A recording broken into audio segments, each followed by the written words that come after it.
think if you have a well-integrated market, and then there is a good thing to have a separation so that you can have clear, transparent rules on how to connect to the system.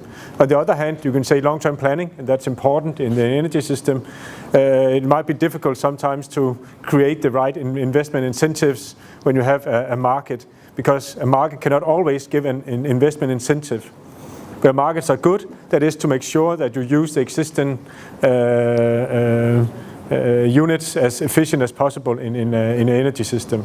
So that's also why we often see subsidies and so on for different kinds of technologies to make them be part of a market.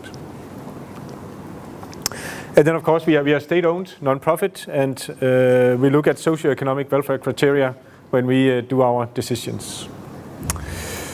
So Denmark, we are quite ambitious with the integration of wind and actually also solar. We have quite a lot of solar as well. In 2020, the goal is 50%, and in 50 we would like to be 100% independent of fossil fuels, and that is in the whole energy system. Today we have around 42% of our electricity covered by wind, so that's quite a lot. And as you can see, we expect, that the wind will increase even further towards 2030, and our thermal power plants will be reduced even more. So, and we say the peak consumption in Denmark is around 6 gigawatt. So actually already now, you say we have problems with covering our peak demand from thermal production.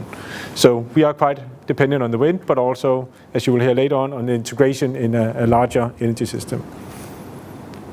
So what's the challenge? I think it's a bit the same picture you just saw Deborah showing, that sometimes you have actually more wind than you actually have consumption, and then you need how to cover then the rest of the consumption when the wind is not blowing. And even in the future, it would be the same situation as you also saw from the German case. What we do in Denmark is mainly that we can import electricity, or we of course can produce it ourselves. And also when we have too much wind, well then we can export it based on the power prices on the electricity market. So how does our security of supply look?